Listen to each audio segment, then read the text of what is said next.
fyrstu umræðu lokið og nú komið í hérna næsta lið í þessu. Við ætlum að ræða húsnæðismál, það sem mikið að ræða og frétta jafnvel vonandi. Og til að ræða þetta eru Ragnar Þór Ingólfsson, formaður VR, María Pétursdóttir sem formaður húsnæðishóps ÖBÍ og svo formaður Leigjendasamtakanna Guðmundur Hrafn Arngrímsson. Ekki, eða sama hvar við byrjum ekki eitthvað, finnum við ekki eitthvað til að ræða hvað sem ef að ræða kannski leiguverðin að hækka? Já, það eiginlega sama hvað dreipið niður í húsnæðismálum, þetta allt í ólestri og þetta búið að vera í samfelldri svona niðursveiflu bara í næstu 15 ár og það ekkert láta á, það leiguverðir að hækka sem aldrei fyrr. Meira segja HMS farin að viðurkenna það að húsaleiga að hækka langt umfram allar aðrar hagstærðir. Sjáum það bara nýjustu í mánaðarskýrslu við HMS að hækkanir á leigumarkaði sem að gangi yfir leigumarkaði núna eru þar mestu frá 2017 og höfum við núna undanfarin 3 ár verið að benda það að leiguverðir að hækka umfram allar aðrar hagstærðir og það þannig svolítið mikið til ef að húsaleiga hækkar núna meira heldur en undanfarin 7 ár og hefur okkur þótt nóg hvernig þetta verið undanfarin bara 3-4 ár það sem hefur gengið hérna yfir. Það auðveldast að skilja tölur. Hvað tryggja herbergi íbúðir? Já, bara 3 herbergi íbúðir hérna á höfuðborgarsvæðinu eru bara flest allar komna vel við 300.000 á mánuði. Og þessar tölur enda sem HMS að benda á að meðalleiguverð hérna á höfuðborgarsvæðinu séu 240.000 tæplega. Það náttúrulega fyrir alla stærðir af íbúðum, en þannig náttúrulega bara lítill hluti af þeim íbúðum sem eru á leigumarkaði. Við höfum verið að skrá niður auglýsingar, þar sem við sjáum bara raunverð á hvað verið að leigja íbúður á og það bara að fara inn á MyUglu sem að segja verið með 85% af leigumarkaðinum með höfuðborgarsvæðinu, að þar sér maður að það ekki nokkur einasta íbúð undir 80-90 fermetrum, 3 herbergi íbúð, undir 300 og það farin að slaga upp í 400.000. Við erum farin að sjá leiguverð á bara hefðbundnum fjölskyldu íbúðum hérna í Háleitinu á 500.000. Hver leigir þetta? Hver leigutæki? Hvað vinnur til að geta borga þetta? Já, það væntanlega bara fólk sem að vinna 2-3 vinnur sem hefur efni á þessu eða fjölskyldur slá sig saman. Þannig að það verið að breyta þjóðfélagsgerðinni með þessu. Það verið að þvinga fram og bara ég veit ekki hvort það séu afturkræfar, en mjög alvarlega breytingar á bara samfélagsgerðinni og hvernig fólk býr og haga sínum heimilshögum. Svo fólk náttúrulega bara safna skuldum líka. Við erum kannski farin að sjá núna, eins og umboðsmaður skuldara var að gefa það út hérna nýlega að meira sér nú eru þeir farnir að sjá aldrei að fleiri í húsnæðis eigendur hafa leitað til þeirra, þannig að leigjendurnir eru núna búnir að vera náttúrulega örugglega leita til þeirra í stórum stíl. Já, það var þannig, hún nefndi það í þessu viðtali með hann daginn að hinga til og undanfarin ár hafa þetta verið einhverjum leigjendur sem hafa leitað til umboðsmanns skuldara og núna ferð að bera á því að húsnæðiseigendur sé fara að koma að inn líka. Og undan greiðslubyrðinni. Já, en sjáðu bara, þarna eru leigjendur sem aldrei eignast neitt og eru á sífellt að kljást við markaðsaðstæður húsnæðismarkaði meðan að þeir sem eru að kaupa gera það kannski einu sinni, tvisvar, kannski 3 á ævinni þegar sem þeir kljást við markaðsaðstæður á húsnæðismarkaði þegar þeir kaupa húsnæði. En leigjendur þurfa að gera þetta einhverjum einasta mánuði, allt lífið, án þess að eignast nokkuð hlut. Og þetta fólki sem að leita til umboðsmanns skuldara, þetta fólki sem í verstri fjárhagslegri stöðu og þetta fólki líka sem að stjórnvöld skauta algjörlega framhjá í öllu sínum aðgerðum. Það bugast fólk bara, að sjálfsögðu, og bugast mjög mikið og ég hef orðið var við það í mínu starfi að fólk bara algjörlega bugað og það eru margir bara komnir á vergang og skaðinni skeður bara hjá mörgum fjölskyldum. Við vorum heldur fyrir hálfu mánuði, þá voru formaður læknafélagsins og verkfræðingafélagsins og þau sögðu báðar að það eru sífellt fleiri spurningar frá þeirra félagsfólki störf í útlöndum sem vilja bara fara í það, en einmitt þó þetta sé fólk sem komið með háskólamenntun, að þá vilja bara samt fara til að búa að þau kannski lærðu að hluta til í erlendis og vita á hvernig hver munurinn en svo það kannski leigjendurnir, þessir sem mesta baslinu, þeir kannski hafi ekki hennar möguleika, þeir hafi ekki efna á að fara. eða hvað? Ég efast að leigjendur geta lagt fyrir þessa fjárhæð sem þarf til þess að flytja sig á milli landa. Það kostar nú bara kannski 1,5 milljón bara að flytja sig á milli landa. Og fólk sem að nurla saman aurum til þess að komast út í búð síðustu 15 daga í hverju mánuði, hafa nú alltaf tækið bara því að... Það er bara fast. Já, það er bara fast hérna. Ragnar Þór, þínir félagsmenn, eru mikið að vandræðum þar? Þú nú þekktu fyrir að blanda að tala mikið í húsnæðismálum, þannig að það hlýtur að vera. Já, við erum auðvitað með yfir 40.000 félagsmenn í VFR og ég er líka í forsvari fyrir Landssamband Verslunarmanna, þannig að þetta eru 45.000 félagar allt í allt og fjölmargir á leigumarkaði, kannski stærstu hópurinn í séreign, mikið ungu fólki sem er auðvitað líka í félaginu sem að, sér enga framtíð í því að reyna að komast inn á húsnæðismarkað. Eins og þau voru að koma inn á áðan að ég finn það í kringum mig að það eru sífellt fleiri og fleiri farnir að líta í kringum sig og horfa þá til annarra landa og í þessu umhverfi þar sem að við erum að fara í sjálfu sér aftur á bak í staðin fyrir að takast á við vandan og erum búin að gera það kerfisbundið síðustu 10-15 árin eins og Guðmundur nefnir að þrátt fyrir að vandinn hafi verið algjörlega fyrirsjáanlegur og þá hefur ekkert verið gert til þess að takast á við hann, það er að segja auka framboð á húsnæði, fara í einhver svona byggingarátak í líkingu við Breiðholtið eða 1 milljón íbúðaverkefni í Svíþjóð á sínum tíma. Það er búið að liggja fyrir hvað þurfum að gera. Við höfum þekkinguna, það er til fjármagn, það er til byggingaland, en það er ekki til byggingarhæfar lóðir vegna þess að það hafa bara ekki verið gerðar byggingarhæfar síðustu ár. Svo erum við með þennan pólitíska ómöguleika, það er að segja að við erum auðvitað með ríkisstjórn sem er algjörlega rúin trausti og síðan þetta landslag stjórnmálaflokka sem að munu að öllu líkindum taka við stjórnartímanum en það eru líka flokkar sem bera líka gríðarlega mikla ábyrgð á ástandinu.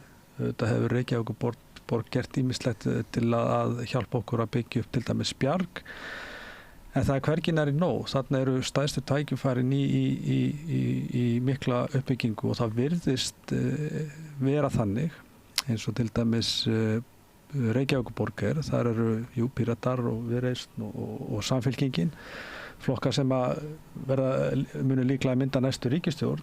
Þar virðist bara ekki vera skilningur á vandanum. Það virðist bara ekki vera fólk virðist ekki vera bara jarðtengt við það sem er að gerast í okkar umhverfi.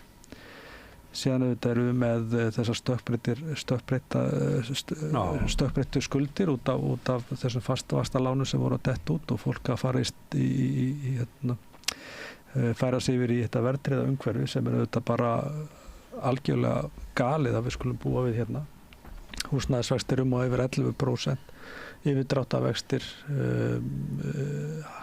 eru hærri heldur en dráttarvextir. Við erum að tala um vaxtastig, verð á nauðsynjum, þetta pólitíska umhverfi.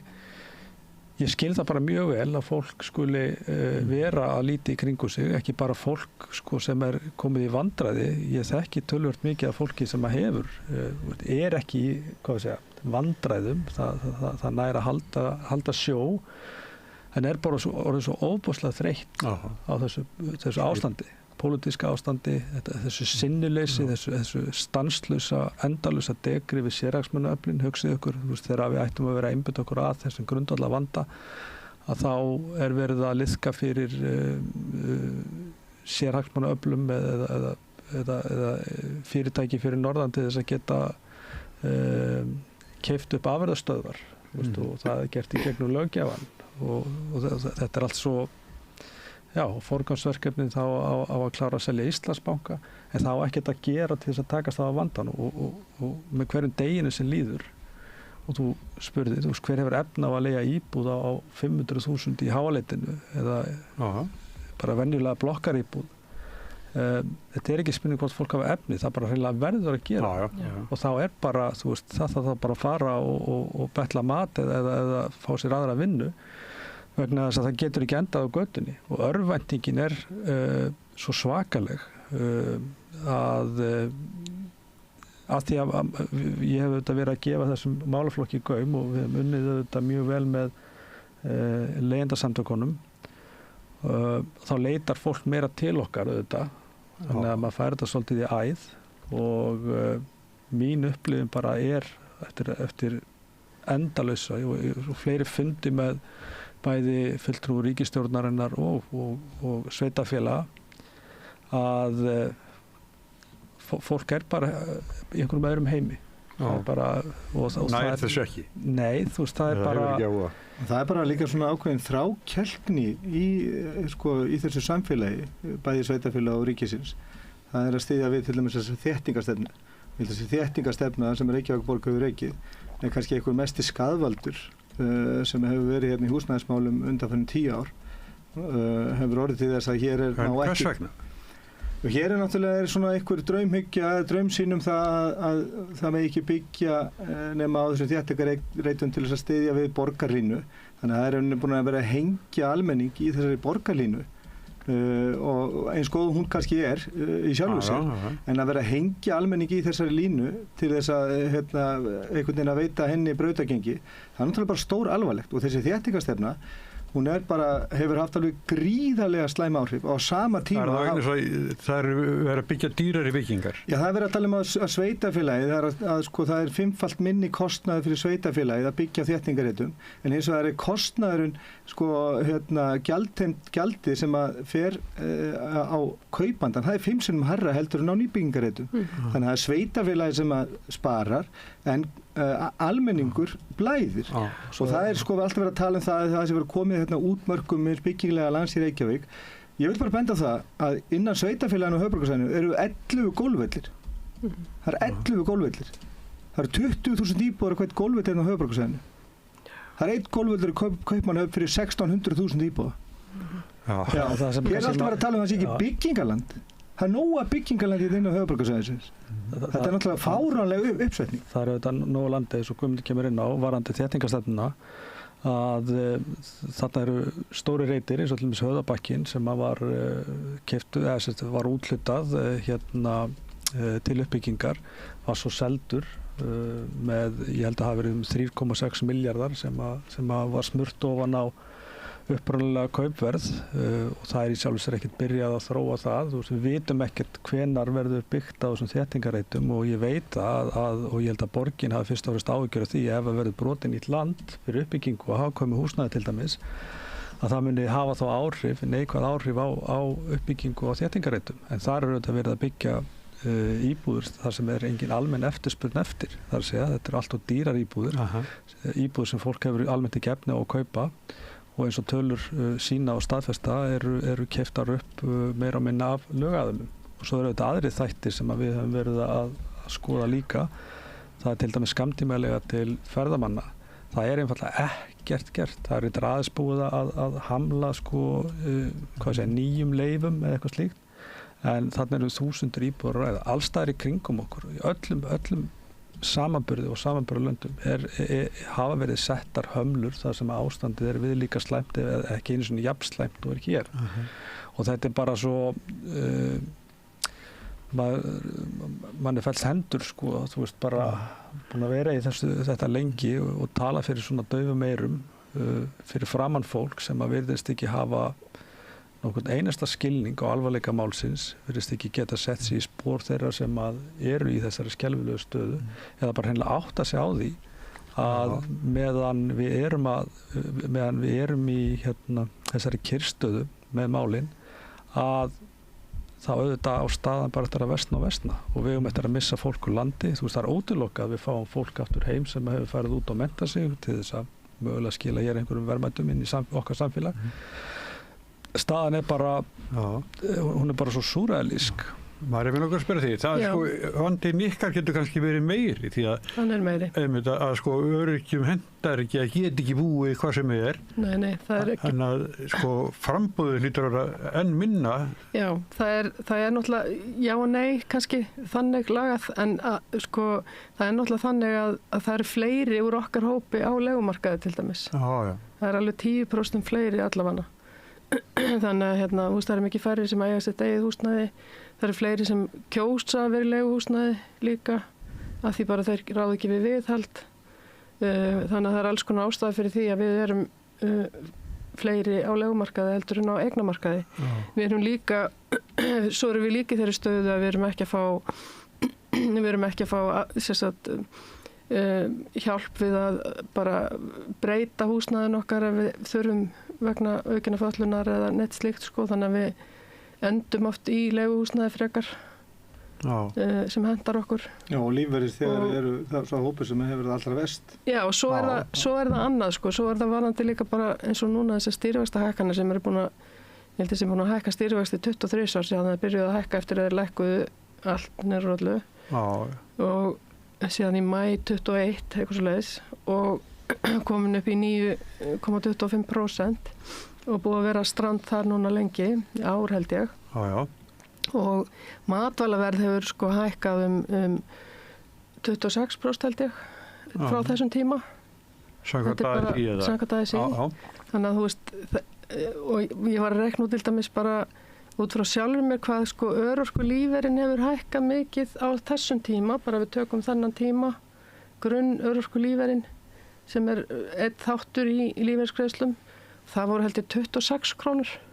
Þannig að þú veist, þetta er náttúrulega bara bilun. Já, það er versna alltaf. Já, þetta versnar og svo þykist þær vera að laga kerfið með þessum breytingum og það er ekkert, já, það er einhvern veginn það er ekkert búið að skoða neina þætti inn í því heldur í tengslu við húsnæðismálin. Það er ekki búið að í rauninni útfæra það neitt en samt er Alþingi búið að samþykkja það þannig að það er bara hryllilegir hlutir að gerast gagnvart öryrkjum. Og húsnæðisstaðan er, já, hún er bara hræðileg og borgin er ekki að gera neitt í rauninni, þeir eru búin að vera með áætlanir í mörg ár uppbyggingu á húsnæði fyrir fatlað fólk sem er ennþá bara, sem er ekki sett fjármagn í, það er ekki fjármagnaðar þannig að þær fær ekki í framkvæmd. Þetta er bara orðin tóm. Það eru, við sjáum líka bara núna, ég meina síðast í fréttunum hvað í gær var ekki fréttum uppbyggingu í Keldnalandi og það hefur farið umhverfismat eða eitthvað svo leiðis og svo svona vonir það að þetta geti hafist eftir kannski 3 ár. Skilu, það er ekkert að gerast. Það er ekkert að gerast og ég er búin að tala við þó nokkra líka byggingaaðila sem segja bara nei, við erum bara að halda okkur höndum af því við getum ekki gert neitt með þessi stýrivaxtahækkanir. Brynja húsnæðisfélag eða leigufélag ÖBÍ í rauninni hefur verið að byggja, hafa verið ótrúlega duglegir að byggja en eru alveg viðbúnir að fara að halda að sér höndum aftur út af þessum stýrivaxtahækkunum. En hvað margar íbúður hafa komið í gegnum Brynju? Í heldina, á hvaða tíma þá er það að tala Já, bara síðustu 5 árum eða eitthvað. Ég er ekki alveg með töluna fyrir fram að mig, þetta eru svo margar tölur í Brynju, en þeir eru með plön, veit ég, núna held ég bara einhverja 300 íbúður eða eitthvað svoleiðis á næstunni, þannig að þú veist, þeir eru... Og lóðir eða eitthvað? Já, ég held að það sé allt í hendi, sko. Og en hins vegar hafa verið líka í gangi sem að kannski snerta okkar hópa líka hjá til dæmis Reykjavíkurborg fyrir félagsbústöðum, þeir hafa verið að hækka húsaleguna af því þeir eru að reyna að jafna verðin og eitthvað svoleiðis og það er að gerast til Brynju líka núna. Brynja er að gera það að vísu mun skynsamlegar heldur en félagsbústæðir. Félagsbústæðir gerði þetta mjög skart og var svolítið illa hugsað. Þannig að einhver skynsum leið til þess að hækka húsalegð? Nei, þess utan. En þeir eru að tala að jafna, þeir eru kannski að selja gamlar eignir og kaupa nýjar og þá eru þessar nýju náttúrulega dýrari. Þannig að það fyrir að detta niður þessi gamla, ég meina það voru gamlar íbúðir eins og hjá Brynju sem voru bara leigðar á einhverju lælegu verði, sko.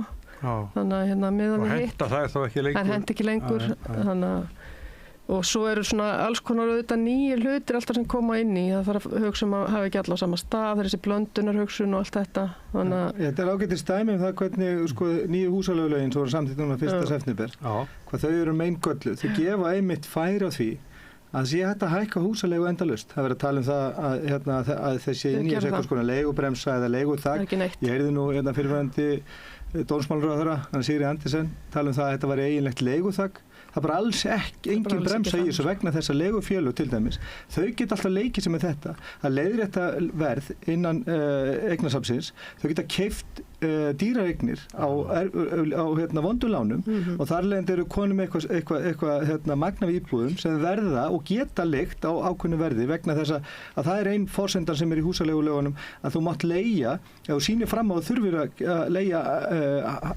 fyrir ákveðu verð og þú sýnir fram á það með gögnum, þú ert nýbúin að kaupa svona fjármagnskostnaðar, þá getur þú leikt á þessu og svo getur þú fara að leiðrétta innan eignarsamsins og hífta hína upp líka þetta, sko, þessi húsaleigulög þau eru svo illa unnin og svo léleg, við sáum það bara daginn eftir þau voru samþykkt að það átti að reyna að stöðva stanslausar hækkan í gegnum vísitölutengingu húsaleigusamninga í lögunum og það var bannað að vísitölutengja samninga sem eru til 12 mánaða styttri tíma þá tók Almar sig bara til og býður núna bara upp á 13 mánaða samninga Við vörðum við þessu til dæmis sko, mjög ítrekkað við sko, umsagnaraðalæna verkalýðshreyfingarinnar og svo líka komið þessum áhyggjum á framfæri gagnvart stjórnvöldum. En þetta er auðvitað fyrst og fremst bara raunin niðurstaða að sko þú talar um að vera illa unnin ég er kannski ekki alveg sammála þar ég held þetta sé kannski miklu frekar þannig að sérhagsmunir þeir fengu algjörlega að ráða þegar að koma því það er ekki vilja til þess að hafa þetta neitt öðru við unnum sko kröfur alþýðusambandsins í samvinnu við leigjendasamtökin hvaða okkar áherslur voru í kringum húsaleigulögin en síðan Nei, það er ekki rétt. Það var kringum kjarasamningana. Húsnæðisnefnd. Það var kringum kjarasamningana. Það var ekki kringum, það var ekkert samráð haft við okkur í kringum húsaleigulögin. Já, það var í kringum kjarasamningana. En það er alveg ljóst að í þessu máli eins og svo mörgum öðrum að þá er, vægi sérhagsmuna svo miklu meira heldur en fólksins í landinu, almennings, samtaka sem fara og berjast fyrir hagsmunum almennings, þau vega bara minna þegar kemur að því að taka tillit til óska og þrýstings frá hagsmunaaðilum, að þá ekki bara þessi ríkisstjórn, heldur bara flesta ríkisstjórnir, þá er það bara þannig að ítök sérhagsmuna í okkar landi er bara með þeim ólíkindum og það miklir að þeirra óskum og þrýstingi er alltaf hampað langt fram yfir hag almennings í landinu. Það er bara staðreynd og það var í þessu máli sem svo mörgum öðrum að það hefði verið hægt að gera svo miklu betur en það var bara ekki gert. En er það þannig að sko leigjendur er alltaf fleiri heldur en það er íbúði sem er í boði? Já, við erum að segja það bara núna í nýjustu mánaðarskýrslu HMS. Þetta höfum við nú bara vitað lengi. Samkvæmt gögnum frá Maiglu sem er þessi stóri risi í svona leigumiðlun að þar eru að jafnaði 3 sinnum fleiri virkir leigjendur að leita þessara íbúð heldur en íbúðna sem eru í boði. 3 sinnum fleiri? Já, 3 sinnum fleiri. Það eru svona 3 virkir leigjendur að leita þessara íbúð með við frambóði og þeir eru að slást þarna íbúðir sem eru konar á milli 300 og 500.000 og þetta er náttúrulega alveg ómöguleg staða fyrir þetta fólk og þetta er að valda mjög miklum áföllum. Það eru margar rannsóknir sem sýna fram á það eru til margar rannsóknir sem sýna fram á að þetta veldur alveg ótrúlega miklum skaða í lífi fólks. Bæði fjárhagslegum og félagslegum og andlegum skaða. Það voru sænsk rannsókn sem var framkvæmt hérna eftir hrunið og tók til mörg þúsund manns á 4 ára tímabili og þar kom bara í ljós að þeir sem að búa við yfirvofandi húsnæðismissi eða mikið óöryggi á húsnæðismarkaði þeim bara fjórfalt líklegri til að fremja sjálfsvíg til dæmis. Ef þetta hringir ekki viðvörunarbjöllum þá veit ég ekki hvað. Ég veit ekki hvaða hangs þetta er eða bara sko ílska. Mér liggur við að segja þetta sé ílska og þetta fyrir mér sem hef búin að vera í þessu í núna í 3 ár að þetta lítur út eins og samsæri. Þetta eru samantekið ráð og það er einhver stefna að undir. Þetta gerist ekki bara í einhverju tómarúmi. Þetta gerist ekki óvart. Það er fullt af fólki að vinna við þetta. Pólitíska stefna sem við búum við núna og búin að búa við lengi. Þannig að það er bara eins og Ragnar er að tala um. Það eru sérhagsmunaöfl sem að ráða í þessum byggingabransa og bara þessum húsnæðisbransa yfir höfuð. Og lögunum. Já. Ef við tökum til dæmis, þú veist að tala um varandi fjölda leigjenda, ég hef nú komið inn á þetta oft áður hérna bæði hér á Samstöðinu og víðar, að við hjá Bjargi, ég er formaður Bjargs sem er í eigu BSRB og ASI og erum að byggja fyrir tekjulág og meðalans eru félagsbústaðar inn í þessu líka. Fá hlutfall af íbúðum sem við byggjum. Við höfum verið með þetta 200-300 íbúður í framleiðslu á hverjum tíma síðustu ár og búin að byggja yfir 1000 íbúður. Verkefnið gengið mjög vel en núna eru þær í kringum 60 íbúðuna sem við erum með framleiðslu og byggingu og eina sem ríkisstjórnin gerir er að auka framlög inn í stofnstyrki eða inn í almenna íbúðakerfið og við þurfum ekki fjármagn, við þurfum einfaldlega lóðir. Biðlistin hjá okkur var fyrir 1,5 ári síðan 650 kennitölur, þær eru 4000 í dag. Þannig að þetta eru tölurnar á bakvið fólki sem er að leita skjóls. Keldnaholti til dæmis sem er komið núna í kynningu. Ég var reyndar eftir að skoða þetta en ég er ekki búin að fara yfir þetta en ef þetta er með svipuðum hætti og hugmyndin var þegar þetta var í vinnslu, það er að segja 0,3 bílastæði og íbúð og síðan auðvitað átti að selja lóðirnar til þess að fjármagna borgarlínu, það var markmið. Þetta er landið sem okkur var lofað í uppbyggingu undir hagkvæmar íbúðir árið 2019 í kjarasamningum. Það var svikið og þetta var rauninni bara selt inn sem framlag ríkisins inn í betri samgöngur. Að þá mun líða ennþá lengri tími. Já, ekki bara 3 ár. Það er enginn að fara aldrei 3 ár sko. Nei. Það er enginn að fara að byggja. En það talaðu alveg um það að þetta haldist algjörlega hendur borgarlínuna. Ef byggingaraðili eða verktaki ætlar að kaupa byggingarlóð og það er ekki bílastæði að þá held ég að það verði fáir sem hafa áhuga á að fara þarna í einhverju uppbyggingu. En ég áttur með þeim fyrirværi, ég áttur að skoða þetta betur. En við höfum bent á, til dæmis, Blikastaðalandið er nánast óbyggt. Það er reyndar í eigu Arion banka og við veitum hvernig bankarnir hefða sér. En síðan erum við með byggingaland hérna upp í Júlursárdal sem ætlar að byggja nokkur 1000 íbúður, örugglega kringu 6-8.000 íbúður. Þar eru mestu möguleikarnir fyrir okkur að fara í og flýta uppbyggingu. Við erum búin að vera að beita okkur fyrir því að borgin gefi þetta eftir og við fáum að hefja þarna uppbyggingu í nokkur ár. Við höfum verið að setja á þetta aukinn þrýsting en við förum á fundi og það er allir mjög jákvæðir og síðan heyrir maður af fórustu fólki í borgin tala á öðrum fundum þar sem að það er rauninni bara að tala þannig eins og sé ekki vandi hérna. Og þetta sé bara eitthvað sem að leysast að sjálfur sér og markaður mun Þrýstingurinn á einmitt þessi þörf fyrir uppbyggingu, hún náttúrulega veldur því að þessir braskarar sem eru í svo miklu uppaldi hjá borgaryfirvöldum að þeir munu alltaf græða á þessum byggingaréttum sem þeir sitja á árum saman. Við sjáum bara dæmi með þorpið, Rúnar Ágústsson þegar hann að kaupir byggingarétt upp í Ártúnsbrekku og selur hann nokkrum árum setna, eða 2 árum setna og kassar hann inn einhverjum 2 milljörðum og þetta er 3. eða 4. skipti sem að sami byggingarétturinn er seldur. Hann gæti þetta ekkit ef að væri verið að byggja íbúðir hérna annars staðar í borginni og það var ekki svo mikið þörf fyrir þetta.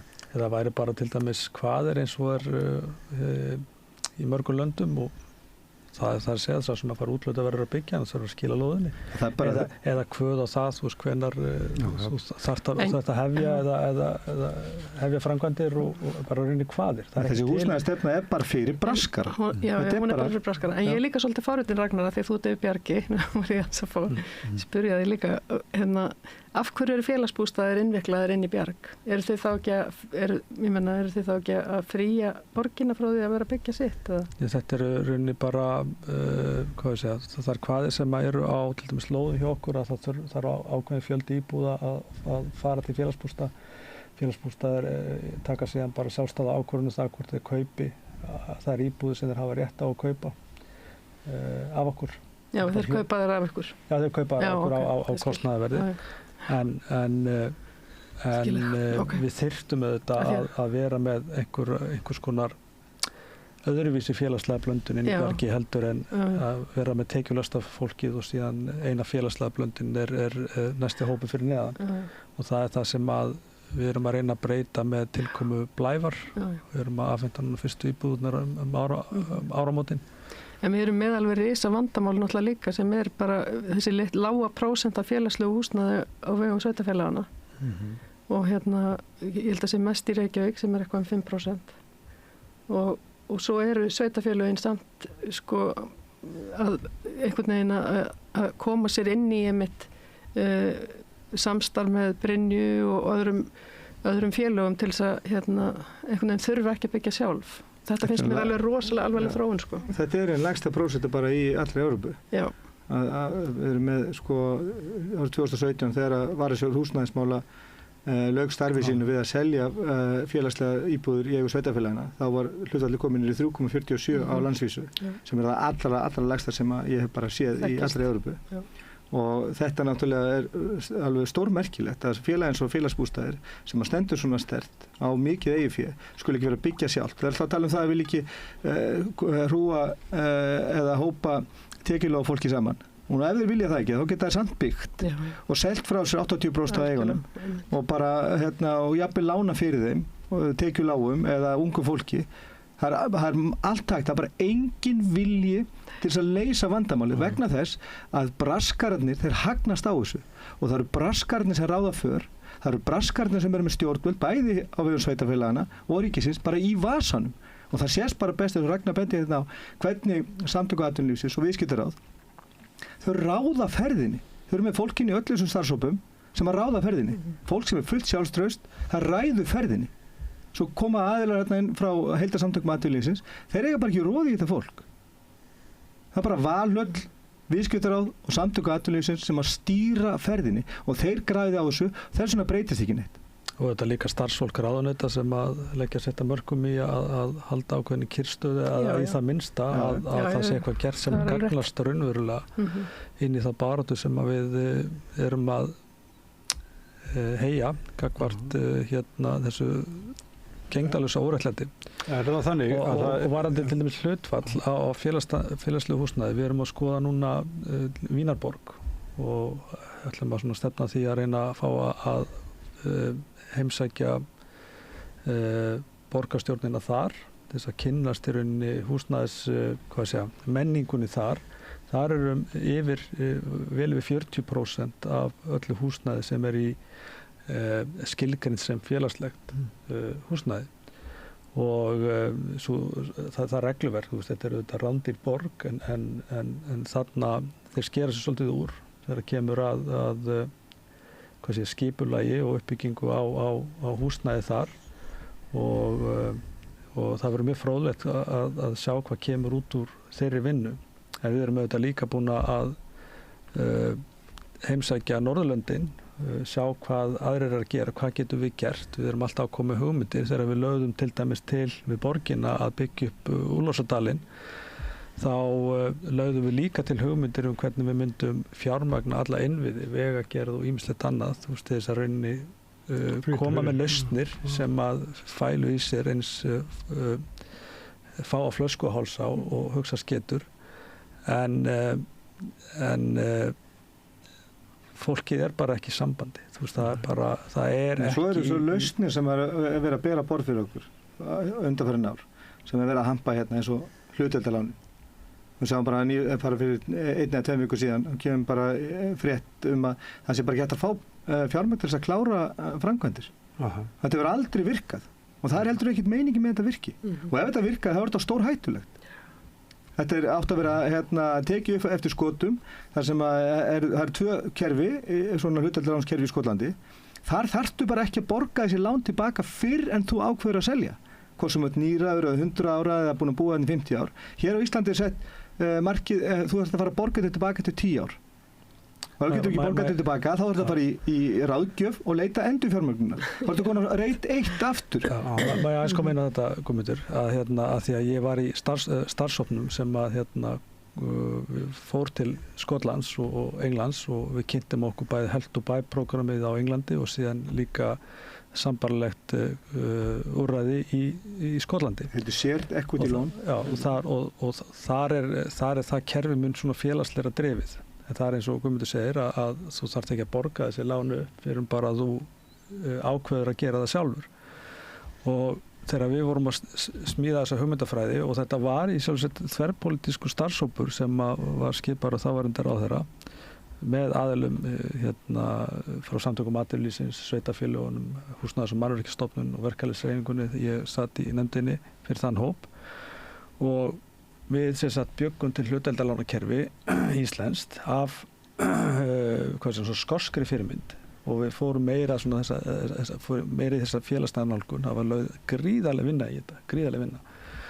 Og niðurstaðan var frábær hugmynd, flott kerfi sem að myndi gagnast þeim sem að myndu komast inn í það að sjálfsögðu, en ekki bara verktökunum eins og kerfi var hugsað á Englandi. Það er að segja verktakarnir vildi ekki byggja því það var þeir höfðu ekki kaupendahópin eða þessi kaupendunir þeir höfðu ekki efna á að kaupa, gátt ekki safnað eigið fé, þannig að ríki kemur inn með hlutdeildarlán þar og þar voru vikmörkin miklu hærri, það er að segja miklu dýrar íbúðir og algjörlega engin takmörk, fólk gat braska með þetta.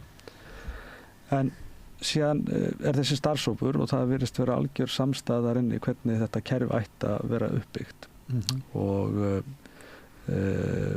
þetta fer síðan fyrir þingnefndir afgreitt af fólki sem kom ekki nálægt þessari vinnu, hafði enga innsýn inn í kostin og gallana, alla þá vinnu sem við vorum búin að setja í þetta og þessu var bara breytt, þetta var bara eyðilagt þar, bara í meðförum bara stjórnmálamanna sem að setja fyrir stjórnarflokkana og mín upplifun var svo að það var ekki einu svona þrýstingur frá einhverju sérhagsmunaöflum. Við gerðum umsagnir sem var ekkert hlustað á. Nei, þetta var bara fyrst og fremst, myndi ég segja, að þarna fannst bara þingmönnum stjórnarflokkana, sérstaklega í hægri pólitíkinni, þeim fannst bara eins og væri verið að gera of mikið fyrir fólkið. Já. Og þess vegna þyrfti að rífa þetta niður og frumvarpið eða lögin hlutdeildarlán fara í gegn það löskuð að úrræði varð í rauninni algjörlega gagnslaust þangað til að þeim var síðan breytt aftur nokkrum árum síðar. En núna er þetta, er kerfið, er bara rauninni þannig að það er ekki fyrir en verktakarnir, braskararnir, fari lenda í vandræðum með að selja íbúðir. Þeir ekki sett fjármagn. Þá fara þeir að breyta hlutdeildarláni kerfinu til þess að skera verktakarn og snurra. En þegar þetta átt að snúast að hjálpa, kerfið á til dæmis að bjóða upp á fólk í mjög viðkvæmri stöðu að geta, eins og í Skotlandi, það átt að geta bjóða upp á alltaf 60% eignarhlut ríkisins til þess að tryggja til dæmis fólki, öryrkjum, fólki í mjög viðkvæmri félagslegri og fjárhagslegri stöðu. Þetta sense of ownership, að geta eignast eitthvað yfir lengri tíma, fólk sem ætti ekki annars nokkurn einasta möguleika á því að eignast nokkuð skapaðan hlut með óbreytt ástand. Þannig að hugmyndavinnan var frábær, niðurstaða starfshópsins var mjög góð og þetta var mjög sterkt úrræði. En var algjörlega jarðað af pólitísku. Það er líka eitt sem ég bara bæta við. Þegar ríkið stjórnvöld og Sigurður Ingi fyrrverandi innviðaráðherra sem hefur staðið í stafni í þessu málaflokki undanfarin 7 ár hann að halda þessu fram, hann að hampa þessum hlutdeildarlánum sem gleðulega virka ekki og ef þau virka þá eru bara stór hættulega þeim sem að taka þau. Og svo hann að tala húsnæðisbætur. Hann að tala að hækka húsnæðisbætur, hann var hækkar húsnæðisbætur núna við kjarasamningana. Það er bara sterk fylgni á milli hækkar húsnæðisbóta og hækkun á húsalegu. Það er bara mjög sterk og ákveðin fylgni þar á milli. En svo kemur að því að sko, hvað gera þessu húsnæðisbætur og hvernig líta þessu húsnæðisbætur út? Það eru milli 40 og 45% af leigjendur sem fá húsnæðisbætur. Þetta er innan við helmingur. Og bæturnar hafa ekki verið verðbættar yfir langt árabil. Það var hríðfallið í verðgildi. Og það var rétt verið að bæta verðgildið núna við síðustu kjarasamninga og rétt umfram það. Og svo fá leigjendur jafnaði ekki milli 50 og 60% af hámarksbótum. Þannig að þessi hækkun húsnæðisbóta sem var tilkynnt og hampar svo mikið kring kjarasamningana, hún skilar sér mjög litlu leyti til leigjenda. Og svo vel að merkja. Leigjendur eru eini þjóðfélagshópurinn sem ég veit sem skattlagður sérstaklega. Leigjendur borga milli 11 og 22% af sínum leigu greiðslum í skatt til ríkisins í formi fjármagnstekjuskatt á leigusalun. Ríkið er að þéna á leigjendum kannski milli 10 og 20 milljarða í heildina. Þannig að leigjendur hafa öll þessi ár verið að borga þessa húsnæðisbætur sjálfir. Þetta eru ekki peningar sem eru að koma úr sameiginlegum sjóðum, þetta eru peningar sem leigjendur eru að greiða og svo annað sem er kannski ennþá sérstakar í þessu, að leigjendasamtökin eða hagsmunasamtökin leigjenda eru líka einu svona hagsmunasamtök almennings sem fá ekki krónu frá ríkissjóði. Samt er þetta hópur sem er sérstaklega skattlagður kannski milli 10 og 20 milljarða á hverju ári en fá ekki krónu. Þannig að leigusalarnir fá húsaleigubætur. Já, ekki bara það. Leigusalinn, hann rukkar þig 300.000 í húsaleigu. Hann er búin að gera ráð fyrir þeim kostnaði sem hann hlýtur að því að reka húsnæði. Ef hann er einkaaðili þá er það 11% af þessum peningum sem hann þarf að skila ríkinu. Þetta eru tekjurnar, þetta eru peningar sem að leigjandinn afhendir honum og hann afhendir ríkinu. Þetta eru launatekjur leigjandans sem að enda hjá ríkinu. Það eru 10-20 milljarðar á hverju einasta ári. Og svo verður að tala hækka húsnæðisbætur. Þetta eru peningar sem að leigjendur eru sjálfur búin að greiða. Og svo þegar að leigjendasamtökin ætla að biðja að fá styrk fyrir ríkinu til að geta rekið hagsmunabaráttu fyrir sína skjólstæðinga, þá svarar ríkið ekki eins og þrátt fyrir að búin að lofa því. Þannig að allt sem þessi ríkisstjórn gerir... Við sendum það 2019 og svo aftur... Þetta verður alltaf dauðanum sjálfum í höndum þessar ríkisstjórnar undanfarin 7 ár. Samtökin ykkar fjármögnun, tryggð fjármögnun. Já, og það hefur ekki verið staðið við það ennþá. Við verðum að hætta í þessu stuði, það er greinlega margt ógert hjá okkur. Ragnar Þór, Marja og Guðmundur Hrafn, þakka ykkur fyrir komuna. Takk. Svo eftir augnablik ætlum við bræður að ræðum pólitíkina. Með því að ganga í leigjendasamtökin styður þú baráttu leigjenda. Leigjendasamtökin eru fyrir öll þau sem vilja vinna að réttlæti og öryggi á húsnæðismarkaði. Leigjendasamtökin.is